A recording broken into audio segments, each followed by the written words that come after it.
60. Now for your winning Powerball number, good luck everyone. It is 24 and your Power Play multiplier is 4. Very warm temperatures to wrap up the month of April, and we're staying dry for the rest of this month. It won't be until early May that we'll see our next chance of rain and storms. I'll break down all the details coming up. Right now on News Channel 6 at 11, continuing our coverage of the shooting that killed a Columbia County deputy and injured another. We'll hear from the governor of Georgia as News at 11 starts now. Live from Television Park, this is WJBF News Channel 6 at 11.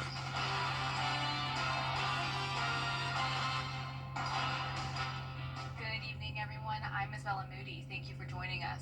Coverage you can count on begins with the deadly weekend shooting in Columbia County. It happened along I-20 near exit 194. That's Bel Air Road. Deputies were serving a temporary protective order during a traffic stop. Blake Montgomery then proceeded to open fire on 2 police officers.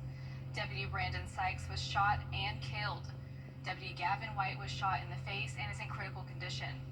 Following this weekend's deadly shooting, law enforcement is stressing the importance of addressing mental health issues. Psychologists say a large portion of people with mental health disorders never receive treatment. One of the big reasons why is because of the lack of resources in Georgia. Whenever there's a high-profile event like this, a tragedy, there's a lot of attention that gets put on to mental health and how things could have been prevented. But there's also so many everyday events when people are a threat to their own safety or safety to other people in their home and in their family.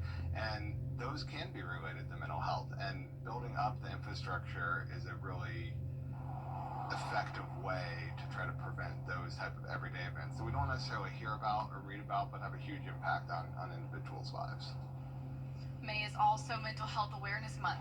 Augusta University has resources available, and if you need access, we have information on our website, WJBF.com. There's been a massive outpouring of grief and support from local, state, and federal lawmakers after Saturday's deadly shooting. Archie Saudry talks exclusively to Governor Kemp about the tragic situation. Georgia Governor Brian Kemp says he is praying for the loved ones and colleagues impacted by Saturday's shooting. It just, reminds us that we need to be thankful for our men and women in blue and our first responders, because they literally every time they go out the door, they could be facing danger like that. I have such high regard for them, but also, just want to keep that community, those families that were affected, and the other officer that was shot in our thoughts and prayers. Kemp says he's been texting with Sheriff Clay Whittle over the weekend to support the department.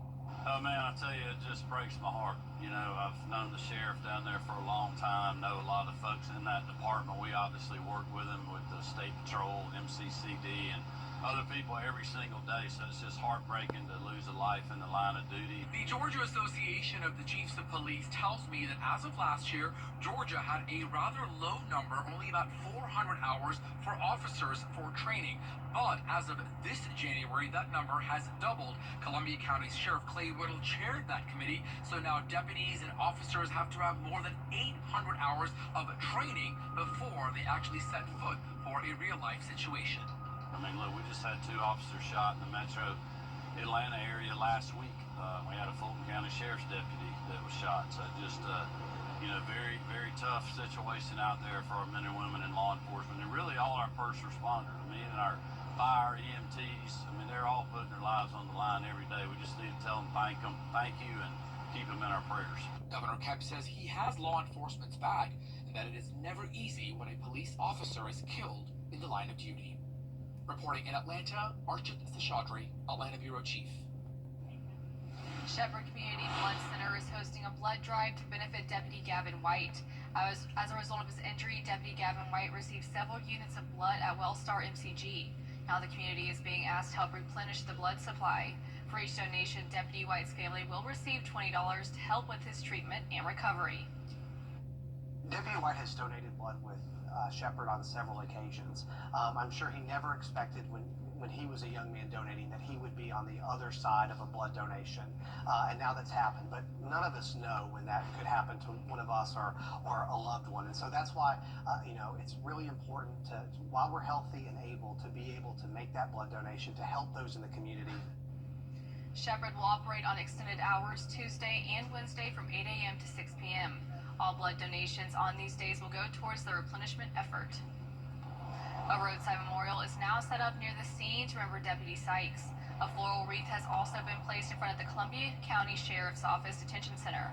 Both are symbols of the heartbreak being felt by law enforcement officers everywhere.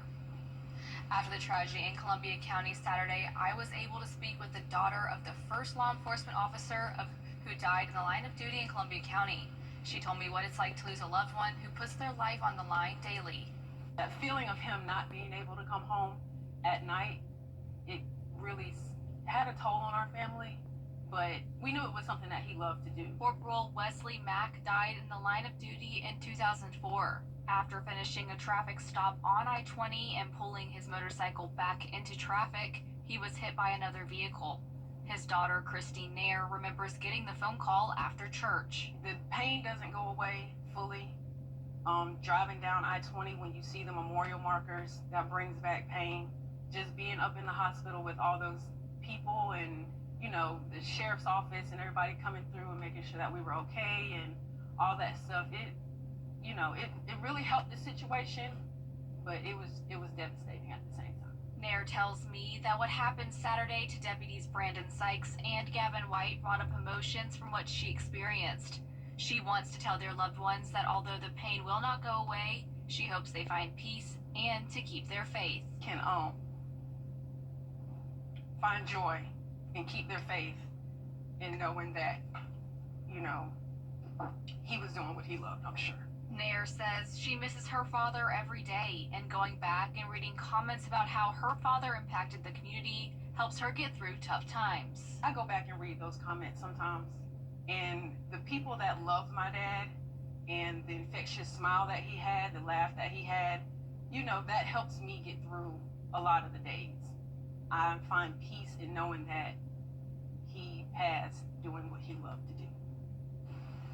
It's time now for our first check of the weather. Here's Chief Meteorologist Jennifer Tracci. Well, it was a nice warm day for us, and we have mostly clear skies this evening with still some mild temperatures. Here's the live look in on our Terry Lambert Hyundai Skyview cam outside the station. Our almanac at Augusta Busch Field shows near average temperatures today with a low of 53 and a high of 83. And of course, no rain today. We really could use some more rain, but it won't be until Friday where we see our next chance.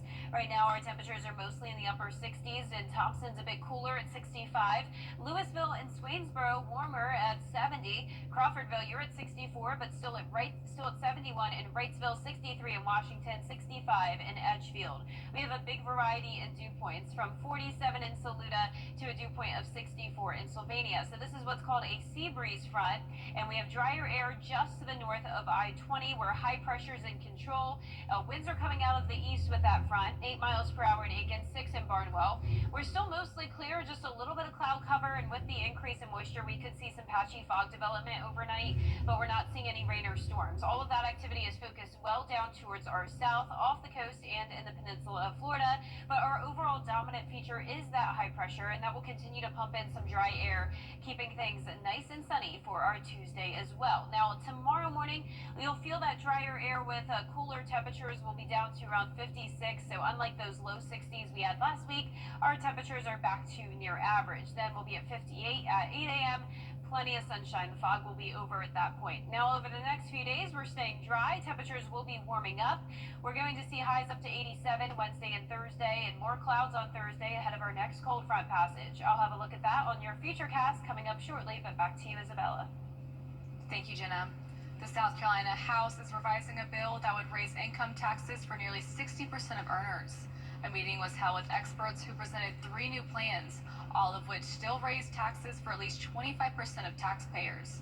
A final solution is still unclear, but expert input is helping. Representative Glenda Cobb-Hunter says she supports tax relief, but says the plans must benefit most South Carolinians. Myself included would benefit from this. But for me, it's not about whether I'm going to benefit or not. It's about the majority of the wage earners, taxpayers, not just in my district, but in the state. Not where we hurt one group to favor another, but where it's good for everybody. And we're going to keep working on that. So with that, we're not done by any means. We've got a lot more work to do. With just 6 session days left in the first year of a 2-year legislative session, lawmakers must act fast if they want to lower South Carolina's tax rate. The city of Aiken is using opioid settlement money to tackle addiction issues head on. The Department of Public Safety is adding 2 new non-sworn employees focused on drug prevention and education. The move also covers training, vehicles, and equipment. Their roles include outreach, helping families, and supporting victims. Leaders say hiring should happen within a couple of months. Chilly with some fog development overnight, but overall some warm days for us with quiet weather ahead until we get to Friday. I'll have all the details coming up right after this break. All right, so let's begin. May 9th to 10th, rain or shine. Waynesboro has fun, y'all. The News Channel 6 mobile app is now even better. Download it today. Now, your most accurate forecast with WJBF Live 5 for 6. Welcome back and happy almost Tuesday. I hope you had a nice Monday. Here's a live look in on our Terry Lambert Hyundai Skyview cam in Emmanuel County. A little breezy. We have some clouds out there, but it's completely dry and mild, sitting at 67. A southeast wind of 7 miles per hour. Overall, a summer-like night. Dew points in the low 60s. Visibility is okay for now, but once we get to around 5 a.m., we could see some patchy fog development, so just leave with plenty of time tomorrow morning just in case you run into that. Temperatures are a bit cooler north of I-20. We're at 62 in Washington, 62 in McCormick. Aiken, you're in the middle at 67, and then we have 70s from Burke County down towards the south. Now, our satellite and radar is showing the mostly clear conditions for us. No rain in sight. We do have those scattered showers and storms in Florida and off the East Coast, but dry air is in control with high pressure. We have this ridge of all that dry air in place, and that means another sunny day for us tomorrow. Starting out chilly, though, at 56, climbing to 84 in the afternoon and early evening. And our low temperatures are on the rise. We'll get back into those lower 60s like how it was last week on Friday and Saturday before dipping back down to the lower 50s this weekend. Now, high temperatures are following a very similar trend here. 87 Wednesday and Thursday, then down to near average this weekend, but you just can't beat it. Temperatures are overall nice and warm, but not too hot. It's still feeling like spring overall. We could use some rain, though. We're still in that first and second phase of drought. The month of April has been very, very dry. We're only at around 1.5 inches for the month, and even though we still have a few more days until May, I am not feeling confident that we'll get any rain whatsoever Tuesday through Thursday. A 40% chance, though, on Friday. A few lingering showers into our Saturday, possible as well. It's all because of a cold front moving in. So Thursday will be dry, but we'll have a south wind helping to warm us up and more cloud cover. Then as we go into Friday morning, a few showers possible. It looks like the majority of the activity will move in a Friday afternoon into the evening hours, though. It's still too early to pinpoint the exact impacts here and the exact timing, but of course we'll keep you updated on this and we'll let you know if it's looking like it could be strong or severe. I can go ahead and tell you that just like with last week's pattern, most likely some of these storms will get pretty strong, at least with some thunder and lightning, maybe some gusty winds and small hail. But once again, we're still 5 days out. We'll keep you updated. A few showers once again could linger into our Saturday morning, but overall the rainfall totals not looking too impressive here. For the most part, under 1/10 of an inch over the next 7 days to come. But of course, if we do see those thunderstorms on Friday, then we'll get some heavier rain with those. Now on Saturday for the Peach Blossom Festival, looking pretty good. We could still see that slight chance of rain. Hopefully that ends on Friday night. High of 81, partly cloudy skies. Now our low temperatures tonight will be closer to average, mid-50s through low 60s. Highs tomorrow in the low to mid-80s. And that 10-day forecast is showing 80s every single day for highs, lows in the 50s and 60s. Rain chances Friday and Saturday, sunshine Sunday into next week, with our next chance of rain coming the following Thursday. Now back to you, Isabella. Thank you, Jenna. Augusta is preparing to launch a new approach to clean up litter. It's called Operation City Cleanup. The plan is to use those sentenced to community service to boost city forces picking up litter in highly visible places like roads, parks, and community centers. Commissioners are scheduled to discuss the mayor's plan on Tuesday, saying there will be no cost to taxpayers. Still ahead of President Trump's 100th day tomorrow, new polls are showing his approval ratings among Americans. We'll have the details after the break. But first, the winning numbers for tonight's South Carolina lottery are Pick 3, 205, and the Pick 4 winning numbers are 4, 5, 4, 7, and Fireball 0. We'll be right back. It's bow time. Coming up, Greenbrier Baseball is getting ready for their second round tournament series against Loganville. Stay tuned to hear what their head coach has to say about their preparation in sports. at Lionel Smith Limited. For the best in unique men's sportswear, formal wear, outerwear, shoes, accessories, and more, follow Lionel Smith Limited on social media, and we'll share the very latest trends and in-store events. Lionel Smith, limited to only the finest in men's clothing.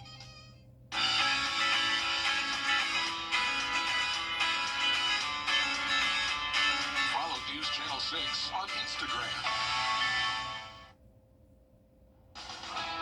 Now, WJBF sports coverage you can count on. Spring sports are in full swing here in the CSRA, with many schools competing in the first and second rounds of the GHSA state tournament. Now, some schools have multiple teams competing, including the Greenbrier Wolfpack. The 9-2 Greenbrier girls lacrosse team hosted the first round of the state tournament against Seckinger in the first quarter. Greenbrier's Lexi Lacey makes a nice move to put the Wolfpack in a 2-1 lead. Seckinger answers back, though, with a goal of their own to tie the game up at 2 apiece, but then Lacey again with her second of the game. At the end of the first quarter, Greenbrier goes up 4-2, but they go on to win it 16-8, moving on to the second round against Lassiter on May 1st. The 15-win Greenbrier baseball team held their final practice before they traveled to Loganville on Tuesday. The Wolfpack are coming off a clean sweep against Kennesaw Mountain. The first game, a 2-1 victory, followed by a 3-1 win last Wednesday. They worked on a variety of situational drills, such as bunting, base running, and fielding. Now, despite a slower start to the season, the coaching staff believes this team has what it takes to make a deep run in the postseason. They just love to play baseball. They're good kids. They work hard. They're resilient, and they're ready for a challenge. And anytime you got a group like that, you're excited to get on the field, and it doesn't matter who it's against. And I think we got a group that can go out and do a lot of damage. We've had a few pretty big road games where we've gone on the road, gone out of town. So we feel experienced in that and traveling, and we've been up to Loganville before, so it's nothing new for us. First game starts at 4 o'clock, followed by their second game at 6. Now, the NFL draft has come to a close, but Grovetown native Simeon Barrow became one of 11 players to sign an undrafted free agent deal with the Atlanta Falcons. The former Grovetown star played at Michigan State before transferring to Miami. Now, as an MSU Spartan, the defensive lineman totaled 110 tackles, 19 for loss, 2 forced fumbles, and 10.5 sacks. In his final season at Miami, he had 30 tackles, 5.5 sacks, and a forced fumble, earning him All-ACC honors. The 3-star prospect out of Grovetown has the opportunity to not only stay in the Peach State close to home, but also compete for a roster spot with the Atlanta Falcons. Joshua Simon of South Carolina and Jordan Williams of Georgia Tech also signed with the Falcons. Now, Dawn Staley has edged her name in the history books as the South Carolina women's basketball coach with 3 national championships. Now the city of Columbia is returning that favor, unveiling her very own statue. The tribute celebrates her unwavering commitment to leadership, community empowerment, and uplifting future generations. The statue will be unveiled on Wednesday at 4 o'clock, located right next to the University of South Carolina Pastide's Alumni Center. Now, both programs in the Peach Belt Conference in golf are advancing to the NCAA Regionals. USC Aiken received the automatic bid in the South-Southeast Regional. Meanwhile, the Augusta golf team won the Southland Conference Championship for the 3rd year in a row. They'll await their fate in the NCAA selection show on Wednesday. The regionals begin May 8th through the 10th. That's it for sports. We'll be right back. If you have to ask why it's important to start your day early, here's your answer. Grab the 2 for $5 mix and match breakfast deal at McDonald's. Choose 2 of your faves and take home a delicious pair just for you. On the CW, and we want to celebrate you. Every week, we are highlighting Black independent artists, mainstream entertainers, and inspiring entrepreneurs. And all these stories are right at your fingertips. Visit WJBF.com and count on News Channel 6, where we celebrate Black excellence every day. Celebrating Black Excellence 365, only on News Channel 6.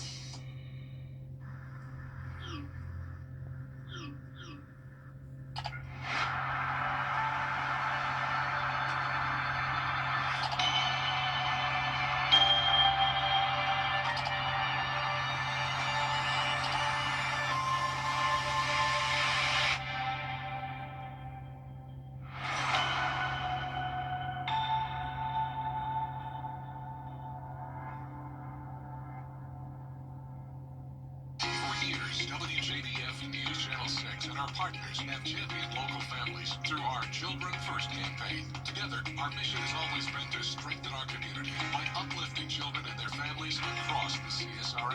Count on News Channel 6 as we make a difference in the lives of local children. To learn more, visit WJBF.com/Children First. WJBF News Channel 6's Children First initiative is sponsored by Bridgestone and my Costello Law Firm. If you have to ask why it's important to start your day early, here's your answer. Grab the 2 for $5 mix and match breakfast deal at McDonald's. Choose 2 of your faves and take home a delicious pair just for you. High temperatures are staying in the low to upper 80s over the next 10 days to come. Lows in the upper 60s, the lows upper 50s, the low 60s, and our next chance of rain comes in Friday into early Saturday morning. It looks like those summer vacation plans for a lot of people will be on hold. A new bank rate survey showing that 54% of Americans plan to stay home, citing costs as one of the big factors. Despite that, some people are desperate to take a vacation, with 3 out of 10 saying they'd take on debt just to travel somewhere this year. Another thing keeping people home this year is that they just don't feel like going anywhere. See, I would love to go somewhere, but I just went somewhere for my honeymoon, so I have to stay home. You had a beautiful vacation. honeymoon. Yeah, I'll be okay. So, gotta stay home for the summer. Yeah. That's all for now. Our next news is at 4:30 a.m. Have a good night.